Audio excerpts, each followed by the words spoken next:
BG, BG, BG. Big ups to BG, yo, man. BG, just watch. This is definitely a time for therapy. I don't know about y'all. I know about me. I know about all throughout the Eagleverse, Eagle Nation, Bird Gang. If you're an Eagles fan out there, this is a day that will live in memory for all of us. Like, dude, the day that 5-5 retired after giving us 3 5s, 5, 15 years. Dog, the most tenured Eagle of all time. Mr. Strip Sack himself gave it all, left it all on the line. Flew out of this motherfucker on top. He did it flyway. On top of the damn, winning the Super Bowl not once, but twice. For our team, for our nation, for our fan base, man. Let's give it up for BG. Is you fucking kidding me? Oh, man, dogs. Like, we're gonna miss this man, what he's done for this so many times after getting a sack. And I mean, we'll always love BG, Brandon Graham, like I said, Mr. Strip Sack himself. We got so much. We're going to get into all of that, man. We're going to get into some of free agency, all the things that are coming down the line, all the things that are fly high, just the way the Eagles do all the time, 24/7, 365. We're going to get into this thing, man. Can you smell what the flock is cooking? Flock up or flock off. Not you. You stick around because it's about to go down. You now flock with the most energetic entity here in the Eagleverse on not even a Monday. Maniac. No, what is this? A Takeoff Tuesdays, whatever you want to flock and call it, man. It's the day that BG retired, the day that we will always remember. I don't even know today's date. 3/18/25. Lord have mercy. Fly, Eagles, fly. EAGLES. There's nothing better because we are the best. Let's flock and go, man. But before we get into any of that, man, let's get the Nets keeping out of the way. Please like and subscribe if you about that Fly, Eagles, fly. Drop a comment in that box if you're flying with the flock. Even if you're not, do remember, join that Maniac Thing Naughty Gang. You hit that bell, you get a thing if you... whenever I'm on this YouTube thing, man, I'm beside myself right now. I was not expecting this came out. I mean, we were expecting this before to just pop up. I had a whole, like I said, the free agencies, a few of the free agents that we picked up, man. We was going to get into that, but first things, I know I did it first things first, man. Forget the intros, forget all of that when it comes to BG, dogs. And I mean, like, on a day like this, I'd be remiss to not say something that I'm pretty sure that he brought to every day, brings to every room that he walks in, man. The energy that BG exudes throughout this organization. That's why I do believe, albeit he's retired, I don't believe this is a goodbye. That boy good. And he good anywhere he goes in Philly, in the Eagleverse, Eagles Nation, in the locker room. You feel me? He will still be a part of this organization going forward one way or another. I do, in my heart of hearts, truly believe that. But, man, he said so many cogent things, so many things that hit so hard, so many things that were captivating in this last speech and his send-off and his peace, see you later. Not gone, you feel me? Like, yeah, it's just, that's BG, bro. And like I said, man, we got rid of the Maniac Thing, man. Let's keep the main thing the main thing. Hope this video finds you good vibes, good tides. Fly, go fly skies. If you're not there, hope this helps you get there. Because BG always got us there whenever he took that field, man. As a Philadelphia Flock and Eagle, like I said, for 15 years, the longest tenured Eagle in Eagle history, I believe. Definitely the most games played by an Eagle in Eagle history, man. And just super dope. Some things that I just want to touch on that I heard him say that like really resonated with me, was Shorts and Doug coming back into the building, like, he played with this chip on his shoulder, like, he had that bus label. Of course, revisionist history, hindsight is always 20/20 in my eyes. I don't believe I ever doubted that man and what he was, what he could do. I remember him possibly being gone, like, when Chip Kelly was getting rid of everybody, just crazy Eddie throughout this mix, like, slashing prices. Everybody must go. Like, it was crazy. We saw the likes of, who's our boy? Shady gone. D-Jack's gone. Matt, he held on to Macklin, I do believe. Vic gone, just so many things. He was getting rid of everybody. I remember BG being one of those guys that it was like, nah, come on, bro. But the way I saw it at those times, at least, if I recall correctly, was that, it's almost there. Like, you've seen flashes from BG throughout his tenure here. I mean, he's always been one of my favorite Eagles, if not my favorite Eagle of all time. And definitely he put the cherry on top of that when, Mr. Strip Sack knocked the ball out of Brady's. Hell, you flocking kidding me? But like I said, I just always used to love the energy that he brought. And something that he touched on during this press conference was the fact that when, like I said, I thought he was gone in the Chip Kelly era towards the end, but then he ends up re-signing that, I believe that last year of Chip Kelly. Then the next year, Doug Peterson comes in, and then he just gave it up to Dougie P. and Schwartz, Coach Schwartz, as far as, rejuvenated his career and putting him in a position to thrive and be successful. And I mean, he could not pay them back more than by doing what he did in that Super Bowl and closing that game with the strip sack, Mr. Strip Sack himself. Oh, man, 5-5. BG started with the 5-4, went to 5-5, 1 up. Everybody in this damn game, man. It is just an amazing thing for us as fans to see, to be a part of. And I just thank him for everything that he's done for this organization, for us, for the fan base, and just the person, the man that he is. Like, dogs, it was an amazing thing to behold. Happy to have had him and been alive to witness the greatness that is BG, number 5. It was dope. So, yeah, he touched on that, man. Like I said, he finished on top. He did it flyweight, 24/7, 365 weight. You feel me? That was dope. It was the symmetry of his career, 7-7. He got to the Super Bowl, won the Super Bowl, year 7, then wins another Super Bowl, another 7 years later after that. Like, it's amazing, albeit he just said he played 15 seasons. Y'all know what I'm saying, man. The numbers get weird when you're drafted in 2010 to 10, 11 seasons. You get it. Yeah, the 24th season, did he own? No way. Regardless of what you know, that 7-7 was awesome. The wise words that he gave to Malata and Nolan Smith, just the things that he touched on. I'm pretty sure all of you have seen it. If not, I'll try and drop the link down in the comments. I always forget to do that anyway. I don't even know why I even say it anymore. But like I said, that bull good wherever he go in Philly, in the Eagleverse, in the hearts of Eagles fans, and in that locker room. It's just super dope, bro. Super dope. Man, that caught me so off guard for the day. Like I said, man, I was going to get into these new acquisitions. The fact, like, the guy that I was most hyped about in this offseason. I mean, of course, who wouldn't want the Garrett, Jason, what's the flock is his name? Y'all forgot to see. The second somebody's out of here, they out of here. I don't give a flock about him no more. I always forget his name anyway. Myles Garrett. I always forget that dude's name. I don't know how. One of the greatest defensive football players, definitely of this era. Yeah, Super Bowl's on. I actually got the halftime show going, which is crazy. I watched that on numerous occasions. Super. And it was just some spin. Yeah, I got the game back on because we did a little bit of retail.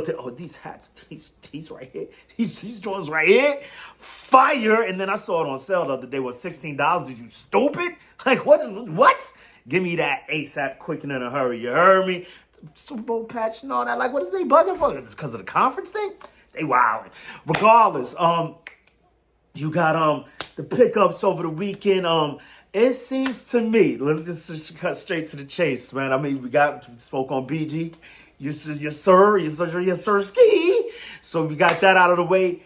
But I was contemplating, other defensive ends that we were going to possibly get, and then you just saw these guys flying off the cart. Now it came down to me like, I saw the way things were going, the way Howie was moving in this Howie season, called the Bull season. Y'all gonna see why in a quick sec. Flock them all, you know what I'm saying?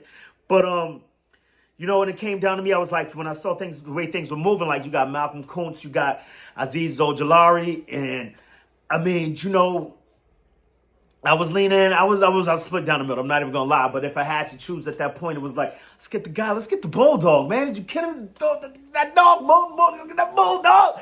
Was you kidding me? What up, Bo? What up, dog? What up, Bo? What is you kidding me? We got these dudes, man, like bulldogs all over the place. So I figured since he's a former bulldog, it would be only right that we go with the former bulldog. Malcolm Kuhn's doing what he's doing, albeit that's super dope and all, but, we're big on this connection thing, and what bigger connection than these dudes than what we're doing with all these bulldogs in the locker room right now, especially on the defensive side, dogs. I mean, I know it's early in this process. There's a possibility that he doesn't even make the team, as well as Uche. He made it a point to tell us how to say his name, and people still flocking up. I'm probably going to flock it up too. But anyway, Josh Uche, you know what I mean? I'm loving how he's doing with these guys that have high upside, and it definitely seems like we have a type, like all of these fast dudes with crazy bend. It's like we trying to get that old thing back as far as, what we had with Hassan Reddick, because all these guys seem to fit that mold when you're talking about the Nolan Smiths, the Uches, the Ojularis, the even Huff to a certain extent, not necessarily. Then you got Jalen Hunt, and I mean, right now it seems like a stable, stable as far as as far as the youth thing goes. And a funny thing that we were just talking about Chip Kelly and what he did with our team a few, 10, about what, 10, 15, 11 years ago, what he was trying to do to our boy BG. But one of the things that Chip Kelly used to pride himself upon was saying that big people beat up little people. And it seems like the route we're going right now is young people beat old people. The YNs beat the OGs all day. So, I mean, there's certain cases where that doesn't ring true, but you get what I'm saying right now, because as far as it goes right now, you know how it goes for us. We look at the world through eagle-colored glass, and I don't care, yeah, there's a bias on the side. Fuck you mean? That's my team, stupid. The fuck else? I'm gonna you see this? You just look in the eyes of a cuckoo. You see me? And look, the birds flew out the nest, right? But I'm saying, like, you see these dudes, we go with this youth movement is moving, and I'm just liking what we're doing as far as it goes right now. Like I said, it's a long time. We got about 6 months until that first kickoff. But things are starting to shape up and starting to hear people shut the flock up and pick up on what my dude is laying down. Is you seeing what I'm seeing? Howie season is in full effect. Howie busting those stupid dope moves. He just be maxing and cooling, and then he gets to moving, and then everything comes into fruition. At least that's what I'm hoping on this edition of what we dishing on this edition. I don't know what the flock I'm talking about. I'm getting a little loose right now. It's because therapy, I just lost, not so much lost BG, but he just retired, so I'm a little loopy. Don't mind me. But as far as this goes, picking up another defensive end, not to mention picking up another dude from the Wee Men. I mean, is it just me, or are the Giants the bargain bin of the NFL? Like, we look around, could have snatched up a Malcolm Coons, but you know what? Things cost a little bit more over there in Vegas. It's like, you know what? Nah, we're going to chill over here in other organizations. And there are other places like, like the Marshalls of the NFL, or the, what else you got? You got Marshalls, you got Brunswick Coat Factory, and you got where the Giants is the bargain bin. And that's not to say no slights on the players or their pay or anything. It's just, damn, you was with them. You're gonna be a little cheaper in that store. This is the bargain bin of the NFL. Go snatch something up like $4 million. What, you got this for $4 million? Is you crazy? You know how much you can get on the block for this? Well, give me that. What? Stop being so stupid. Man, I mean, it's just a beautiful thing. Azeez Ojulari. I mean, it's things that, like I said, we're not going to poop on the plate. We're going to ish on them because we in bowl season. We got to ish on them for Giants just a little bit. Because they suck. Garbage pile organization. Basura organization. Bargain bin organization. Some people may even say that they're the farm system for the Philadelphia Eagles. The farm system. Or the AA or the AAA. I mean, if this was baseball, like the minor leagues, I don't know, like, are they the double A's? Because, you could quite possibly call the Georgia Bulldogs a triple A team, you know what I'm saying? We get a lot more talent from Georgia than you can from the Giants. I don't know, maybe in my mind, maybe I'm just seeing this a bit skewed because they are rivals of ours. I don't know. It's crazy. But we are snatching things up, slashing prices, and just picking these guys up. And all jokes aside, man, I just think it's an amazing pickup. It's someone that I was looking at for quite some time. Azeez Ojulari coming off the edge for us could be amazing. Not to mention he has rapport with these dudes, chemistry with these dudes. I believe he's played with all of them. I'm not sure. That was a few years before these guys, right? I mean, we got 21 highlights of Ojulari on the Giants. Regardless of what, he's a Georgia Bulldog, and there's a possible. Damn, Scissor, she was going hard. See, you see that red? I got these new Bikey 4s over here. Crazy, and it's going up. I might never wear them. The price just keeps getting higher. Sidebar, let's get that out of here. So there could be a point in the season where we're gonna have 4 Georgia Bulldogs as 4 down linemen on any given play, dog. Is you kidding me? We're talking about Ojulari one edge, Nolan Smith on the other edge, Carter and Davis in the middle. You stupid. It's getting crazy over here. Not to mention the other connection, I believe, is that Ojulari and Nolan Smith went to the same high school. This is crazy. This is distracting. Scissor is nuts. So, I mean, it's just a beautiful thing. I'm loving what we're putting together over here. Putting this stable together, not to mention what it means for the draft. Let's lean into that. What this means for the draft, I believe, in the midst of, picking up all these edge rushers, we have pretty much, all jokes aside, as far as this goes, we have a pretty stable interior lineman group, as far as, Ojimo, Booker, Davis, and Carter. I mean, could leave a bit to be desired for certain fans, but I've seen flashes from at least from the backups as far as Booker and Ojimo go. We're building a stable with the edges. It's looking good over there. We're snatching up safeties here and there. That offense is super fly. Cornerbacks, I believe, are pretty good as far as cornerback goes. Then, like I said, the offensive side is just like stacked. But, all this talk is going on about trading Goddard, and then we're picking up tight ends left and right, so you just don't know how he's moving in this draft, leaving people guessing, which is amazing. I know some fans may get upset about that, but I'm like, I could give a damn. You ain't got to tell me nothing as long as when you're done with this thing is crazy, stupid, dope, fly, off the hook. Let's fly, can go. Fly, Eagles, fly. 24/7, 360 fly. You already know, right? I think I've said it before. So as long as it's set like that is when it's time to go, it's time to start off, when the season starts. Let's fly, can go. Now we got Serena Kirk walking over here. This is crazy. Goodness gracious. So then as long as we're set, how he sets the plate, sets the table, and everything is good to go, once we take flight in game one, then I'm good to go. People are going crazy. I've seen it. I mean, I thought it was, I couldn't have thought it was jokes. I just thought, like, whatever it is, what it is, like we did just win a Super Bowl. You do know that, right? People over here losing their minds, saying craziness like, I guess we're just not even going to try next year. What are we talking? Do you see our team as currently constituted still flocking dope? So relax. You're seeing guys pick up guys here and there. And when does that ever always, you're just picking up names? Like, that's what the Commanders do. That's what the Reds, what they used to be. That's what they use. That's what they do. You feel me? Just throwing guys together and throwing things at the wall and seeing what happens. There's a method to the madness over here when Howie is over here cooking. And how have you not learned to just let Howie cook? We've been to 3 Super Bowls in the last 8 years. Is you dumb? Like, what's the matter with these? Let me relax. However, I could understand some people are a bit perturbed by what's going on. Me, I'm not of that ilk. I'm seeing what's awesome about what we can do in this draft right now is when we come up, if we do come, because I'm thinking we'll be sitting up here till pick 32, ready to flock and roll. And they're going to be like, the Eagles fade out of the first round and we pick nobody on day one. And I wouldn't be upset about it because I'm pretty sure there's a plan and a method to that madness also.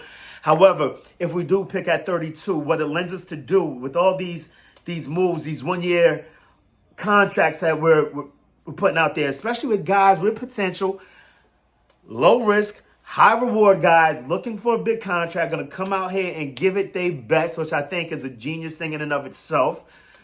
You don't want to play anybody at the same time either. Some people could look at that as a slight on themselves. But what they do see is when you come to the Birds, we're either going to pay or you're going to get paid. And we've seen that with the guys that we brought in this year and the guys that left this year, with the Becktons of the world, the Mill Wills of the world, who's been here for quite some time. But you get what I'm saying. Zach Bond, Saquon Barkley. Not to mention, let's give it up. In the midst of all this, I forgot to give it up for our boy Lane Johnson signing an extension. So we got him through this 27 season. So we're talking 25, 26, 27. This offense is damn near all except for Dallas Goedert. I believe every offensive starter is signed through either the 27 or 28 seasons. So that's a lock for the next 3 years that this offense that pretty much knows each other pretty well already is going to be together for the next 3 seasons. Oh, yeah, but wait, we don't have a starting right guard yet, right? So how can we win the whole offense? The right guard and our tight end. I would love if we could bring Dallas Goedert back and just keep him for the damn playoffs, man. You see what he does? I mean, if he was to agree with that for $5 million a year, like, who would do that? But nah, that's crazy. Just a thought. But give it up for Lane Johnson, signing an extension through the 27th season. We've got that going on. And once again, I reiterate, what these moves have done, I believe, at least in my estimation, lends us to go best available in the draft. There's no need that desperately needs to be addressed, if you know what I'm saying. So we could just go with whoever the top dude is there. Let's go grab. I mean, of course, minus quarter. Shit. I mean, we're crazy. Who knows? I'm loving the way things are going, man. Once again, give it up for BG. I'm hyped that Azeez Ojulari is over here. The competition not to mention the competition that these guys bring to the room. If they don't make the team, at least they'll spark a fire under the asses of everyone that's already here. Pause. You know what I mean? Because I'm still looking forward to see what Jalen Hunt could do in his second year. And it's just good to have these, middling is such a trivial phrase. I don't want to call these guys middling. But guys that have, they've been around for about 4 or 5 years. They've shown flashes. They've done things in this league. So they're going to bring that hunger. Also with a little bit of experience, in certain cases, perhaps be able to tell these guys what not to do, not to say that they've let their careers wrong so far. And it's awesome to also we have the linebacker whisper over here. So to bring guys like Uche and Ojulari into this locker room, I just believe is going to be amazing for them as well as the other guys, how they can pick each other's brains and pick the brain of perhaps the greatest linebacker coach out there now. You know, the linebacker whisperer, like I said, Vic Fangio over here to lead these guys in the right direction with guys like Clint Hurt. And I mean, let's fucking go, y'all. Let's do this damn thing. And the linebackers coach, was that the guy from Temple? Or was that last year? Regardless, you know, just we got some great coaches overhead to get these guys going in the right direction. Not to mention, I believe, the greatest of all time, Bill Belichick, was very hype on the Uche coming out and, you know, use that guy like a Swiss Army knife. And we know Vic Fangio also likes to use guys in that same vein, guys that are multiple in what they can do in this field. And it's just becoming, and the way I'm seeing it, this could be crazy. It's almost like an amoeba. I mean, we have a defensive end that played safety in college, albeit it was for Cornell and, what was it, Houston Christian or whatever. Like, I believe they're not even going to poo-poo any teams out there, man. Give it up for God. Without none of this is possible. Her. I don't want to get anything wrong over here. However, I'm just hyped about where this thing is going, the guys that we have picked up and what we can do with them. Once again, like I said, I've heard, another great thing, man. I was flocking with the ops for a quick second because, you know, in the midst of looking up videos on Ojulari, I see that, oh snap, makes me feel even better. The Detroit fan base wanted him too. And you can't have him now because he's with us. He's flocking with the birds. The flock out of here. So it was just psyched to see them upset. I know it sucks to be that person, but, you know, this is what we do as fans. Flock them all, right? It's bowl season. What the I'm supposed to do? So they were upset about it. They were big on him. Then I heard one guy speaking to the fact that, you know, he's more of a one-trick pony. He's not really great at playing a run. Then I saw dudes. I checked in on Top Billing. Top Billing has shown me videos of Ojulari just going crazy, stopping the run like he can do it all. Like I said, Bill Belichick had him playing all over the place, and it seems like, you know, after this first year, didn't quite put up the same production as he did, but hopefully we could tap back into that. We've seen Ojulari put up numbers. We've seen Uche put up numbers. So let's just hope they put up numbers for us, much in the same vein as Josh Huff. Not too great of a season last season, albeit I do believe he did record 3.5 sacks in, 8 games. So not as bad as we may have thought it was. He probably played more than 8 games. I'm just trying to boost it up a little bit. But I'm itching for camp already. But can't wait for this draft and can't wait to see what we do. Once again, salute to BG. Congratulations to Lane Johnson, the last of the 4 horsemen, dogs. It's crazy. It was dope seeing Jalen Hurts. I heard Jalen Hurts canceled his honeymoon to come to the press conference now, but perhaps delayed it, whatever. I was super dope to see him, even though the media be getting it wrong. What was it? One dude was like, Saquon was like, dude, I've been engaged for 8 months. What are you talking about? Just got engaged. Y'all are crazy. This is what I'm talking about. So, just good seeing all the dudes coming through to support BG. Once again, congratulations to Lane Johnson. Salute to wish BG the best in all of his next endeavors and whatever he's going to do next. Super hype for the youngins coming up. Congratulations to all the dudes that are getting promotions with all the guys that have left the squad and they're going to have new positions as far as leadership goes in this locker room. And like I said, once again, I just can't wait to see what's next for these birds. But to the next time, make it your best time. In the meantime, between time, keep it a green time. You know how I like to do around this time, about this time, at this time. It's always Eagles o'clock around here. Open your eagle eye. Poke your beak, give it and say it with me, y'all. What you gonna do when Eagle Mania swoops down and runs wild on you? We're gonna give hugs to PG. Big hugs to PG. Oh, we're gonna miss him, bro. But I know he's still gonna be flying around the lake, doing what he does when he does what he does, man. And say it with me before we get out of here, man. You know, like we say, we heard BG say it for one last time. It ain't gonna be the last time, brother. You better cut that out. Cut that out. Flags fly. EAGLES. Eagles. He got 2 of them things. You fucking kidding me? Most decorated Eagle of all time. Gotta be, right? Let's get the flock out of here.